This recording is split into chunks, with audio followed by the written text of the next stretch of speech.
ఇక ఇకో పార్క్ ను ప్రారంభించిన అనంతరం తెలంగాణ సీఎం రేవంత్ రెడ్డి మాట్లాడుతున్నారు. లైవ్ చూద్దాం. హిమాయత్ సాగర్ ఎకో పార్కు ప్రారంభోత్సవ కార్యక్రమాన్ని ఏర్పాటు చేసి ఈ కార్యక్రమంలో శాసన మండలి చీఫ్ విప్ పట్నం మహేందర్ రెడ్డి గారిని, స్థానిక పార్లమెంట్ సభ్యులు, మీ అభిమాన నాయకులు సోదరుడు కొండా విశ్వేశ్వరరెడ్డి గారిని, మరొక నాగర్ కర్నూలు పార్లమెంట్ సభ్యులు డాక్టర్ మల్లు రవి గారిని, నూతనంగా ఎంపిక కాబోతున్న రాజ్యసభ సభ్యులు వేం నరేందర్ రెడ్డి గారిని, రంగారెడ్డి జిల్లా సీనియర్ నాయకులు, ఈ ప్రాంత సమస్యల మీద సంపూర్ణమైన అవగాహన ఉన్న ఇబ్రహీంపట్నం శాసన సభ్యులు పెద్దలు మల్రెడ్డి రంగారెడ్డి గారిని, అదేవిధంగా రాజేంద్రనగర్ శాసనసభ నియోజకవర్గ పరిధిలోని వివిధ ప్రజాప్రతినిధులను ఆహ్వానించి ఈరోజు హైదరాబాద్ మున్సిపల్ కార్పొరేషన్కు సంబంధించిన ఉన్నత అధికారులందరూ ఇంత మంచి కార్యక్రమాన్ని ఏర్పాటు చేసి, ముఖ్యంగా మా ఆడపడుచులందరినీ ఆహ్వానించి ఈ పండుగ కార్యక్రమాన్ని జరుపుతున్నందుకు మీకు అందరికీ శుభాకాంక్షలు, ధన్యవాదాలు. మా అక్కలు మధ్యాహ్నం నుంచే ఎదురు చూస్తున్నారు. మరి మా ప్రకాష్ అన్న చాయ్ మంచినీళ్ళన్న మా అక్కలకు తాగిపించిండో లేదో నాకైతే తెలియదు. అయితే నేను గంటలు వస్తున్నా, అరగంటలు వస్తున్నా అని చెప్పి ఈ ఆలస్యం నాదే, ప్రకాష్ అన్నది కాదు. మళ్ళోసారి నేను ప్రకాష్ అన్న మీకు అందరికీ మంచి భోజనం ఏర్పాటు చేస్తాము. మా అక్కలు అందరూ ఇంటికి పోతే ఈటీవీలో మా టీవీలో మంచిగా సీరియళ్ళు చూసుకునేటోళ్ళము. సారీడ కూసబెట్టిండు, చీకటి అయింది, ఇంటి ఆయనను వంట అయిందా లేదా అని అడుగుతాడని మా అక్కలు ఆలోచన చేస్తారు వాళ్ళ మొహాలలో చూస్తుంటే. సంవత్సరానికి ఒక్కనాడు ఎప్పుడో ఇట్లా మనం బయటకు వస్తాం. ఎప్పుడు ఇంటి ఆయనకు పిల్లలకు సేవ చేసుకుంటూనే, వండి పెట్టుకుంటూనే, ఇంటి పనులు చూసుకుంటూనే ఉంటాము. ఇవాళ ఇంత మంచి పార్కు ఈ లైట్ల మధ్యన మనకు ఆకలి అనిపించకుండానే స్థానిక శాసనసభ్యులు ప్రకాష్ గౌడ్ గారు ఇవన్నీ ఏర్పాట్లు చేసినందుకు మీరు గట్టిగా చప్పట్లు కొట్టి ప్రకాష్ అన్నను అభినందించండి. చాలాసార్లు ఎక్కడ చర్చలు జరిగినా, ఏ టీవీలో ఏ పేపర్లో చూసినా పెద్ద పెద్ద సినిమాలు తీసే గొప్ప గొప్ప నటులు సినిమా షూటింగ్ల కోసం సింగపూర్ పోయినరు, జపాన్ పోయినరు, అమెరికా పోయినరు, ఇండియాకు వస్తే కాశ్మీర్లో పోయి మంచి మంచి సినిమా షూటింగ్లు చేస్తున్నారని మనం పేపర్లలో చూస్తుంటాం, పేపర్లలో చదువుతుంటాం, టీవీలలో చూస్తుంటాం. నేను ఒక్కటే మా యువమిత్రులని, మీడియా ప్రతినిధులని, మా ఆడబిడ్డలను అడగదలుచుకున్నా. మన హైదరాబాదు రంగారెడ్డి కంటే మంచి నగరం, సుందరమైన నగరం అసలు ఈ దేశంలోనే కాదు ప్రపంచంలోనే లేదు. కాకపోతే ఇల్లు బంగ్లా ఎంత మంచిగున్నా దాన్ని తూడ్చి అలికి ముగ్గేసుకుంటే ఆ ఇల్లు మంచిగా కనిపిస్తుంది. మా అక్కలకు అందరికంటే ఎక్కువ తెలుసు. ఆకిలు మంచిగా ఊడ్చుకొని, ఇల్లు మంచిగా ఊడ్చుకొని, మంచిగా ముగ్గేసుకొని నీట్గా పెట్టుకుంటే, వెనకటికి పెద్దోళ్ళు అన్నారు ఇల్లును చూడు ఇల్లాలిని చూడు అని. ఆడబిడ్డ చేతిలో ఇంటి పెత్తనం ఉంటే ఇల్లు మంచిగా ఉంటుంది, సంసారం చక్కగా సాగుతుంది అని చెప్పి వెనకటికి మన పెద్దోళ్ళు చెప్పిండ్రు. అట్లనే మంచి ప్రభుత్వం, మంచి మంత్రులు ఉంటే మన నగరాన్ని ప్రపంచ స్థాయి పోటీపడే నగరంగా మనం అభివృద్ధి చేసుకోవచ్చు. ఆయల్ల కూడా చంద్రబాబు నాయుడు, రాజశేఖర రెడ్డి గారు ఉన్నప్పుడు మనకు హైటెక్ సిటీ కానీ, ఔటర్ రింగ్ రోడ్ కానీ, అంతర్జాతీయ ఎయిర్పోర్ట్ కానీ కృష్ణానది గోదావరి నది జలాలు తాగునీళ్ళని హైదరాబాద్కు తేవడం కానీ ఇంకా వెనుకకు పోతే నిజాం సర్కార్ల ఆ గండిపేట ఈ హిమాయత్ సాగర్ గట్టకుపోయి ఉంటే ఈ మూసి వర్షాలు వచ్చినప్పుడు వరదల నగరంలో ఉండే ప్రజలందరూ చచ్చిపోయేటోళ్ళు 1908లో వరదలు వచ్చి వేలాది మంది నగరంలో ప్రజలు చచ్చిపోయారు. అప్పుడు నిజాం సర్కారు మనసు చెల్లించిపోయి నా ప్రజలు ఇట్లా చచ్చిపోతే ప్రభువుగా నేను చేస్తున్న పరిపాలనలో లోపం ఉన్నట్టే ఈ ప్రజల్ని నగరాన్ని కాపాడుకోవాలని మోక్షగుండం విశ్వేశ్వరయ్య అనే ఒక ప్రపంచ గొప్ప ఇంజనీర్ను పిలిపించి ఈ వరదలను ఎట్లా నియంత్రించాలి, ఈ నియంత్రించిన నీళ్లను మేము తాగడానికి వ్యవసాయానికి ఏ విధంగా వాడుకోవాలని చెప్పి ఒక గొప్ప ఇంజనీర్కి బాధ్యత ఇస్తే ఆయన మొత్తం ఈ ప్రాంతం తిరిగి అనంతగిరి కొండల్లో అనంత పద్మనాభ స్వామి పాదాల చెంతన మొదలైన మూసీ నది, ఈ పక్కన ఈసా నదిని హిమాయత్ సాగర్ ఉస్మాన్ సాగర్ కింద ప్రాజెక్టులు నిర్మించి నీటిని ఒడిసిపట్టి ఈ నగరానికి దాహార్తిని తీర్చడానికి వివిధ జిల్లాలు, వివిధ రాష్ట్రాలు, వివిధ దేశాల నుంచి మన నగరానికి జీవించడానికి ఉద్యోగ ఉపాధి అవకాశాల కోసం వస్తున్న వాళ్లకు గొప్ప సౌలభ్యం, గొప్ప వసతులు కల్పించాలని ఆనాడు ఈ ప్రాజెక్టులు కట్టారు. ఆనాటి నుంచి ఈనాటి వరకు హైదరాబాదు నగరం ప్రజలకు తాగునీటి సమస్యను తీరుస్తున్నది ఉస్మాన్ సాగర్, హిమాయత్ సాగర్.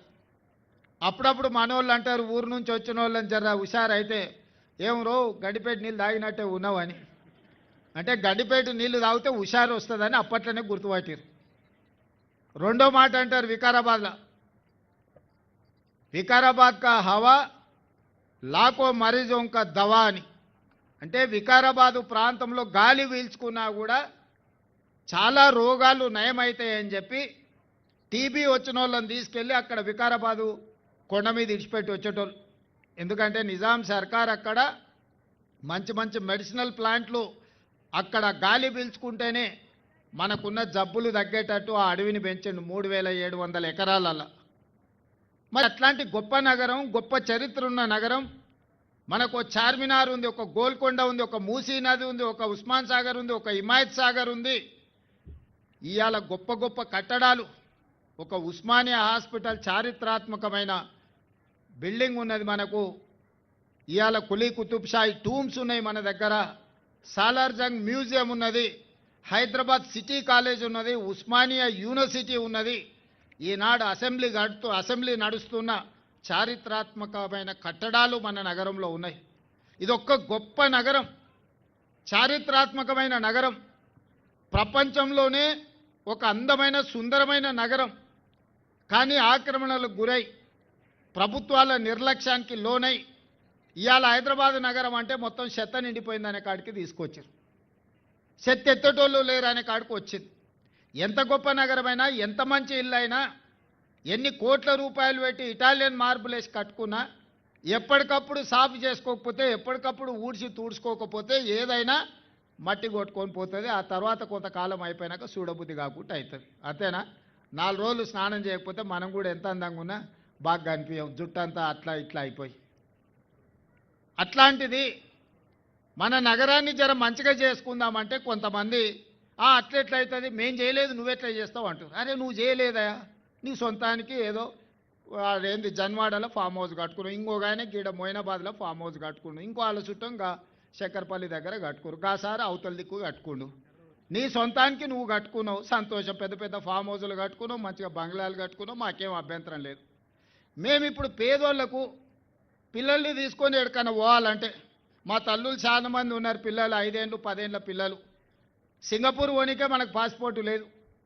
సింగపూర్ పోవాలంటే ఇంటి ఆయన పోనీయడు, అంత ఆర్థిక స్తోమత మన దగ్గర లేదు. మరి పిట్టల్ని చూడాలంటే సింగపూర్ పోవాలి, ఏనుగులను చూడాలంటే ఇంకెక్కడో పోవాలి, సౌత్ ఆఫ్రికా పోవాలి, పులులను సింహాలు చూడాలంటే ఇంకేదో దేశం పోవాలంటే మన ఆర్థిక పరిస్థితి ఉన్నదా? మన ఆర్థిక స్తోమత కానీ, మన కుటుంబ పరిస్థితులు కానీ ఒక్క పూట పండుగ నాడు అమ్మగారింటికి పోతేనే ఇల్లంతా ఆగమైపోతుంది. ఇటైనా ఏడుకోతావు పామ్మ అని దసరా పండుగ కడితే ఉగాది పండుగ కోదులే ఇల్లు ఆగమవుతుంది, ఆడికి పోక అంటారు. అవునా? మా అక్కలకు అందరికీ తెలవాలి ఇక నేను చెప్పేది. మరి ఇక ఊరిడిచి దేశం ఇడిచి 10 రోజులు మనం బయటికి పోవాలంటే సాధ్యమవుతుందా? అందుకే అన్ని ఆలోచన చేసిన, అందరితో మాట్లాడినా. నేను కూడా మన ఎమ్మెల్యేలను కార్పొరేటర్లను అందరినీ ఇతర దేశాలు కూడా పోయి రాపోండి, చూసి రండి. మనం అప్పుడప్పుడు ఇల్లు కట్టుకోవాలంటే మన చుట్టాలు మంచి ఇల్లు కట్టుకుంటే పోయి చూసేస్తాం. అరే మనం కూడా ఎట్లా కట్టుకుందాం, బెడ్రూమ్ ఎట్లుండాలి, అటాచ్ బాత్రూమ్ ఎట్లుండాలి, ఇంటి దర్వాజాలు ఎట్లుండాలి, కిటికీలు ఎట్లుండాలని చూసి వస్తలేమా? మన నగరాన్ని కూడా మంచిగా చేసుకొని ఇతర రాష్ట్రాలు ఇతర దేశాల నుంచి మన నగరానికి వచ్చి మన నగరంలో జరిగిన అభివృద్ధి, ఇవాళ హిమాయత్ సాగర్ ఎకో పార్కు బ్రహ్మాండంగా ఉన్నది, మీరు అందరు చూసి ఉంటారు. రేపటి నుంచి ఇవాళ ప్రారంభోత్సవం అయినాక పక్క జిల్లాల నుంచి పక్క రాష్ట్రాల నుంచి కూడా హైదరాబాద్కు వచ్చిన వాళ్ళు చార్మినార్తో పాటు గోల్కొండతో పాటు ఇది కూడా చూడడానికి వస్తారు. ఈ పక్కనే కూతేస్తే పలికెంత దూరం మనకి ఎయిర్పోర్ట్ ఉంది, ఔటర్ రింగ్ రోడ్ ఉంది, పెద్ద పెద్ద ఐటీ కంపెనీలు ఉన్నాయి. ఇవన్నీ కూడా ఆయల్లో నిర్మించినప్పుడు కొంతమందికి నష్టం జరిగింది. కానీ ఇది ఇవాళ ఎంత పెద్ద ఆస్తి వ్యవస్థ అయింది మనకు. ఒకప్పుడు రంగారెడ్డి జిల్లాకు పిల్లనియాలంటే మీ ఊర్లో రోడ్డు లేదు, తాగనీకే నీళ్లు లేవు, ఎట్లనే పిల్లనిచ్చేది అనేటోళ్ళు మా చుట్టాలగిన. ఇవాళ ఎత్తుకుతూరు భూతద్దం పెట్టి రంగారెడ్డి జిల్లాలో పిల్లగాడు దొరకడం అనికిస్తే 2 ఎకరాలు ఉంటే 200 కోట్ల ఆస్తి అవుతుంది. ఈ అమ్మాయి ఇంకా పిల్లకు మా ఆడపిల్లకు కష్టమే ఉండదు, కాలు మీద కాలు వేసుకొని బతుందని ఇవాళ అందరూ రంగారెడ్డి జిల్లాకే పిల్లల్ని ఇవ్వాలని చూస్తున్నారు. కాలం మారింది, మన భవిష్యత్తు మారుతుంది. భవిష్యత్తు మారినట్టుగా మనం అభివృద్ధి చేసుకోవాలి. ఈ అభివృద్ధిలో భాగంగానే ఇవాళ అంతర్జాతీయ సంస్థల్ని పెట్టి చిన్న చిన్న కాలనీలు కాకుండా పెద్ద నగరమే నిర్మించుకోవాలని పెట్టుకున్నాం. ఇవాళ మల్రెడ్డి రంగారెడ్డి గారు భారత్ ఫ్యూచర్ సిటీ అని 30,000 ఎకరాల పెద్ద నగరాన్ని నిర్మించడానికి పెద్ద ఎత్తున ఆడ ఏర్పాట్లు చేపిస్తున్నాడు. ఇవాళ ఈ మూసీ నది మొత్తం మురికి నిండిపోయింది. ఊర్లల్లో నుంచి వేరే ప్రాంతాల నుంచి వచ్చిన వాళ్ళు ఎక్కడ ఉండడానికి వీలు లేక ఆ మూసీ నదిలో దోమలకు మురికికి ఆన్నే ఉండి గుడిసెలేసుకొని బతుకుతారు. ఎవ్వరు కూడా మురికిలో బతుకోవాలని కోరుకోరు. ఏ విధి లేనప్పుడు, ఏ ఆదరణ లేనప్పుడు, మనకి ఏ అవకాశం లేనప్పుడే పోయి మనము ఎక్కడనో స్లమ్లలోనో బస్తీలలోనో లేకపోతే మూసి కాలువ పక్కన మనం బతుకుతున్నాం. ఆ మురికి వాసనలో మనం వండుకున్న చికెనో మటనో ఇది వదిలేసి ఆ మురికి వాసనే గోరెటెంకన బాటలు వాడింది మీకు తెలుసుగా ఎట్లున్నది అనేది. అట్లాంటి పరిస్థితి నుంచి బయటికి తీసుకురావాలి, మంచి నగరాన్ని నిర్మించుకోవాలి. ఔటర్ రింగ్ రోడ్ ఎట్లుందో అట్లనే రీజనల్ రింగ్ రోడ్ వేసుకోవాలి. మనం బుల్లెట్ ట్రైన్ చూడాలంటే జపాన్ పోవాలి. సరిగ్గా 5 ఏళ్లలో శంషాబాదే పెద్ద జంక్షన్ అయి శంషాబాద్ నుంచి బెంగళూరుకు బుల్లెట్ ట్రైన్ వస్తుంది, శంషాబాద్ నుంచి పూనాకు బుల్లెట్ ట్రైన్ వస్తుంది, శంషాబాద్ నుంచి చెన్నై వయా అమరావతి నుంచి బుల్లెట్ ట్రైన్ వస్తుంది. రేపు ఈ దేశంలో ఎవ్వరు బుల్లెట్ ట్రైన్ చూడాలన్నా శంషాబాద్ ఎయిర్పోర్ట్ పక్కలకు రావాల్సిందే. ఇవాళ మొత్తం అనుమతులు వచ్చేసినాయి. 2.5 గంటలలో బుల్లెట్ ట్రైన్లో కూర్చుంటే బెంగళూరు పోవచ్చు, 1.5 గంటలో అమరావతి పోవచ్చు, 2-3 గంటలలో చెన్నై పోవచ్చు, 3 గంటలలో పూనా బొంబాయి పోవచ్చు. ట్రైన్లు ఎక్కి కూర్చుంటే 3 గంటలలో 7 గంటల ఆడికి పోయేటట్టు ఇవాళ మనం మంజూరు చేసుకున్నాం. మరి రీజనల్ రింగ్ రోడ్డు కట్టాలన్నా, రేడియల్ రోడ్స్ వేయాలన్నా, బుల్లెట్ ట్రైన్ నిర్మించాలన్నా ఎవరితో ఒకరితో ఏదో కొంత భూమి తీసుకోవాల్సిన పరిస్థితి. భూమి పోయిన దుఃఖం ఉంటుంది, కానీ ఇంకో దగ్గర అంత భూమి కొనుక్కునేటట్టు మీకు మంచి నష్టపరిహారం ఇప్పించే బాధ్యత నాది. మిమ్మల్ని అనాథం చెయ్యను. మీ ఆస్తి ఎక్కడికి ఒకవేళ అక్కడ పోతే జర అసూట పోయి కొనుక్కుంటాం. ప్రకాష్ అన్న చెప్పినట్టు ఎవరిని కూడా నిరాశ్రయులను చెయ్యం. ఒకవేళ మీ భూమి పోయినా మీ ఇల్లు పోయినా మీకు మంచి సౌలతులు కల్పించి మీకు మంచి నష్టపరిహారం ఇచ్చి మిమ్మల్ని అందరినీ కూసబెట్టి మాట్లాడి చేస్తాం. మీరు మాకు శత్రువులు కాదు, మీరు మాకు మిత్రులు. 4 సార్లు ప్రకాష్ అన్న గెలిచిండు అని అంటే మీ బస్తీలలో మీతో ఉన్నాడు, మీ ఓటు కాబట్టే గెలిచారు. మీరు ఓట్లు వేస్తే గెలిచారు, పెద్ద పెద్ద అపార్ట్మెంట్లు ఉన్న వాళ్ళు ఓటేస్తే కాదు. ఈ పేదోళ్ళు వేస్తే 4 సార్లు ఎమ్మెల్యే అయ్యండి. ఒక వ్యక్తి 4 సార్లు ఓడిపోకుండా గెలవాలంటే సామాన్యమైన విషయం కాదు. నేనే 2 సార్లు ఎమ్మెల్యే గెలిచినాక 3వసారి ఓడిపోయినా, మళ్ళీ 4వసారి గెలిచిన. కానీ ప్రకాష్ అన్న 4 సార్లు ఓటు మెరగకుండా గెలుస్తున్నాడంటే మీ పక్షాన నిలబడ్డాడు కాబట్టి, ఆయనకేం స్వార్థం లేదు కాబట్టి మీరు ఆయనను గెలిపిస్తారు. నా దగ్గరకు వచ్చి పంచాయతీ పెట్టుకుంటాడు నాకు దగ్గర కాబట్టి, అన్న ఇంకా కుదరదన్న ఆడకి బస్తీలలో పోతే నన్ను అందరు అడుగుతుర్రన్న. ఎందుకంటే మీరు ఎవరైనా ఆయన దగ్గరికి చక్కగా పోవచ్చు. కొంతమంది ఫామ్ హౌస్లలో ఉంటారు, ఎవరు రానియరు. ప్రకాశాన్ని ఎవరు వచ్చినా దా తమ్మి, ఏం సంగతి తమ్మి, ఎట్లుంది తమ్మి, ఏంది విషయం అట్లనా ఏమన్నా అంటే కానీ అట్లా అంటున్నట్టు కూడా ఇక మనోడేనే అంటాడు, నడవనీరు అని అంటాడు. ఓపికగా వ్యవహారం చేస్తున్నాడు, కుటుంబ పెద్దగా మిమ్మల్ని అందరినీ దగ్గర తీసుకుంటున్నాడు. కాబట్టి ఇవాళ 4 సార్లు ఎమ్మెల్యే అయిండు. నేను వారి సమక్షంలో మీకు మాట ఇస్తున్నా, ప్రపంచంలోనే గొప్ప నగరాన్ని ఇక్కడ నిర్మిస్తున్నాము. ఇది ప్రారంభమే. ఇక్కడ రాబోయే రోజుల్లో వచ్చే అభివృద్ధి ప్రపంచంలో ఎవరైనా ఇలాన్ మస్క్ నుంచి ట్రంప్ కూడా ఇక్కడికి వచ్చి, ఈ మధ్యకాలంలో ట్రంప్తో వాళ్ళ సంబంధించిన వ్యాపార సంస్థలతో కూడా మాట్లాడుతున్నాం. పెద్ద పెద్ద సంస్థల్ని ఇక్కడికి తీసుకొచ్చే విధంగా మీరు చూస్తున్నారు. ఇప్పుడు ఈడ సర్కిల్ కడుతున్నాం, జంక్షన్ పెద్దది. ఈ ఏరియాలోనే మీకు కండ్లు మూసి తెరిచే లోపల ప్రపంచంతో పోటీ పడే అభివృద్ధి ఇక్కడ నడుస్తుంది. అందుకే మూసీ రివర్ డెవలప్మెంట్ కార్పొరేషన్లో ఎలివేటెడ్ కారిడార్స్తో పాటు ఇంటర్నేషనల్ స్థాయి అభివృద్ధి ఇక్కడ జరగబోతుంది. మన నగరంలో ఉన్న గొప్ప గొప్ప కట్టడాలు, చారిత్రాత్మకమైన కట్టడాలను చూడడానికి ప్రపంచ దేశాల నుంచి వచ్చే విధంగా ఈరోజు మనం ప్రణాళికలు సిద్ధం చేస్తున్నాం. గొప్ప నగరాన్ని నిర్మించుకుంటున్నాం, గొప్ప పార్కులు నిర్మించుకుంటున్నాం. ఇవన్నీ కూడా మన ప్రజలకు ఆహ్లాదంతో పాటు వ్యాపారము లాభసాటిగా ఉండేటట్టు చేస్తున్నాం. ఇవాళ ఈ పార్క్ అంతా డెవలప్ అయితే దీని చుట్టూతో చిన్న చిన్న వ్యాపారస్తులందరికీ లాభం జరుగుద్ది. ఆటో వాడికి లాభం ఉంటుంది, ట్యాక్సీ నడుపుకునే లాభం ఉంటుంది, హోటల్ నడుపుకునే వాళ్ళకి లాభం ఉంటుంది, లాడ్జింగ్ కట్టుకునే వాళ్ళకి లాభం ఉంటుంది, రియల్ ఎస్టేట్ వ్యాపారం పెరిగితే రియల్ ఎస్టేట్ వాళ్ళకు లాభం ఉంటుంది. అశోక్ యాదవ్ కూడా మంచి లాభం ఉంటుంది, ఎందుకంటే భూములీడ వ్యవహారం అంతా చక్కదిద్దుతుంటాడు. ఇవాళ మన ప్రాంతం అభివృద్ధి జరుగుతుంటే గుంపులు గుంపులు వచ్చి అడ్డం పడుతున్నారు. ఆ యొక్క మస్తు సార్లు మంత్రి అయింది, ఆ యొక్క ఈ ప్రాంతం అంతా తిరిగింది. ఎనడన్నా మీకోసం ఆ అక్క ఆలోచన చేసిందా?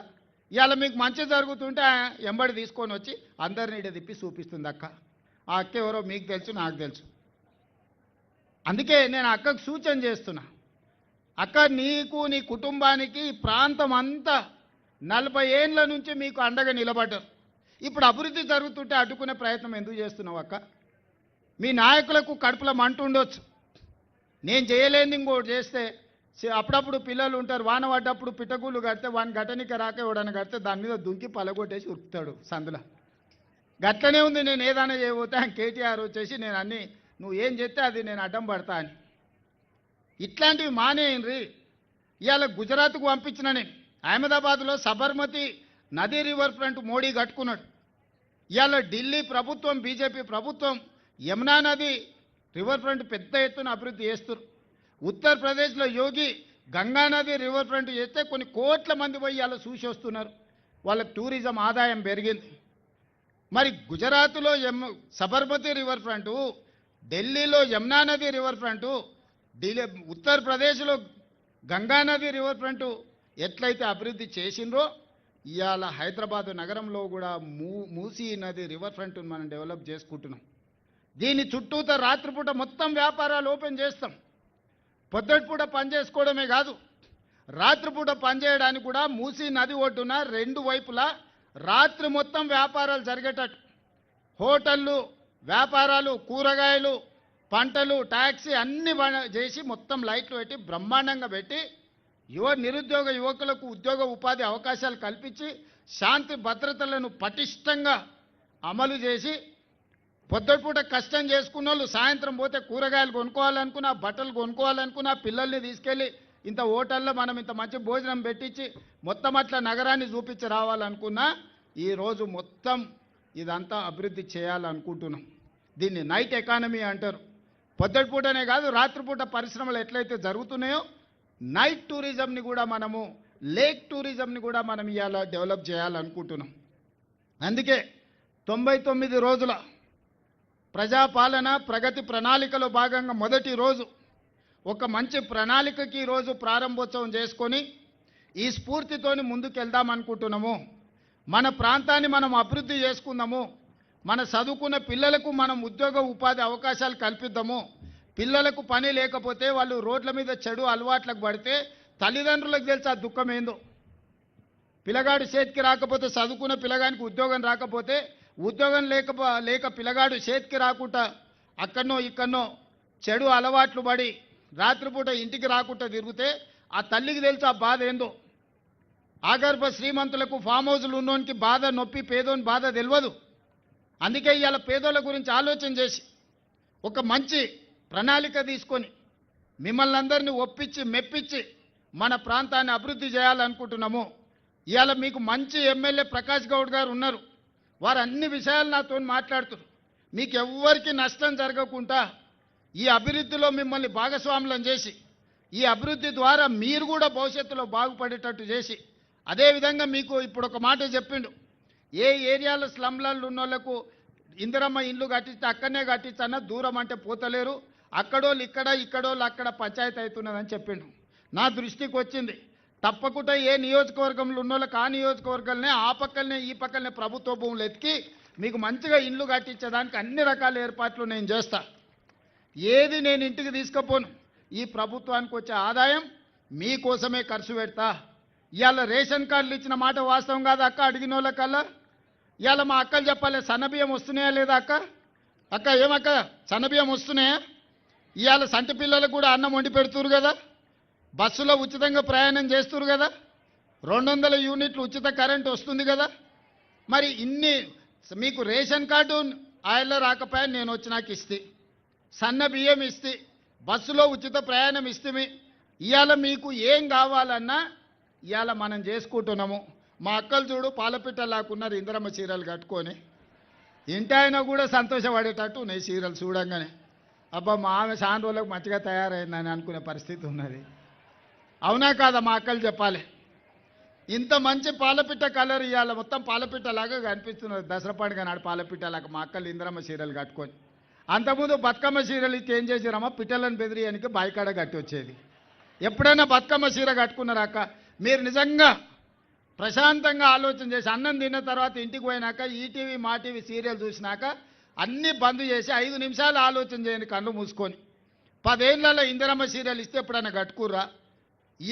ఆనాడు ఇందిరమ్మ సీరియల్ వాళ్ళ బతుకమ్మ సీరియల్ 10 ఏళ్ళలో పరిస్థితి ఎట్లుండే, ఈనాడు ఇందిరమ్మ చీరల పరిస్థితి ఎట్లుండే మీరు ఒక్కసారి అంచనా వేసుకోండి.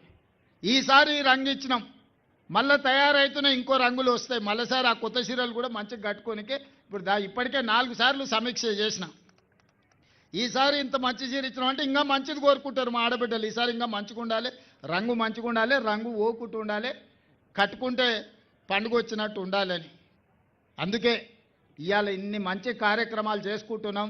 ఈ 99 రోజుల ప్రజాపాలన ప్రగతి ప్రణాళిక కార్యక్రమాన్ని ఆడబిడ్డలందరూ నిండు మనసుతోనే ఆశీర్వదించండి. మన ప్రాంతాన్ని అభివృద్ధి చేసుకుందాం. ఆలస్యం అయినందుకు మా అక్కల్ని అందరినీ మన్నించమని అడుగుతూ, మా ప్రకాశాన్ని నీ వచ్చిన వాళ్ళందరినీ గుర్తుపెట్టుకొని పండుగ పూట భోజనానికి వినవాడని మా ప్రకాశానికి సూచన చేస్తూ, చాలా పాజిటివ్ అప్రోచ్తోని విశ్వేశ్వరరెడ్డి గారు ఈ ప్రాంత అభివృద్ధికి సహకరిస్తున్నారు. పార్లమెంట్ సభ్యుడిగా వారిని కూడా అభినందిస్తూ, అభివృద్ధి విషయంలో రాజకీయాలు లేవు, ప్రభుత్వ ప్రణాళికలో రాజకీయ ఉపన్యాసాలు కూడా తావు లేదు, అందరినీ కలుపుకొని అభివృద్ధి పదం వైపు నడిపిస్తానని తెలియజేస్తూ మీ అందరి దగ్గర సెలవు తీసుకుంటున్నా. ధన్యవాదాలు అక్కలారా. Thank you sir. Joint metropolitan commission Upender Reddy garu. ఈరోజు ప్రజాపాలన ప్రగతి ప్రణాళిక కార్యక్రమంలో భాగంగా ఈ కార్యక్రమానికి ముఖ్య అతిథిగా వచ్చేసినటువంటి రాష్ట్ర ముఖ్యమంత్రి వర్యులు గౌరవనీయులు శ్రీ యనుమల రేవంత్ రెడ్డి గారికి హైదరాబాద్ మెట్రోపాలిటన్ డెవలప్మెంట్ అథారిటీ తరఫున ప్రత్యేక ధన్యవాదాలు తెలియజేసుకుంటున్నాం సార్. అదేవిధంగా ఈ కార్యక్రమానికి వచ్చినటువంటి గౌరవనీయులు స్థానిక పార్లమెంట్ సభ్యులు కొండా విశ్వేశ్వరరెడ్డి గారికి, అదేవిధంగా శాసనమండలి చీఫ్ విప్ శ్రీ పట్నం మహేందర్ రెడ్డి గారికి, అదేవిధంగా స్థానిక ఎమ్మెల్యే శ్రీ ప్రకాష్ గౌడ్ గారికి, అదేవిధంగా గౌరవనీయులు ముఖ్యమంత్రి ప్రత్యేక సలహాదారు రాజ్యసభకు ఎన్నిక కాబడుతున్నటువంటి వేం నరేందర్ రెడ్డి గారికి, అదేవిధంగా నాగర్ కర్నూల్ పార్లమెంట్ సభ్యులు డాక్టర్ మల్లు రవి గారికి, అదేవిధంగా ఇబ్రహీంపట్నం శాసనసభ్యులు మల్రెడ్డి రంగారెడ్డి గారికి హెచ్ఎండీ తరఫున ప్రత్యేక ధన్యవాదాలు తెలియజేసుకుంటున్నాను.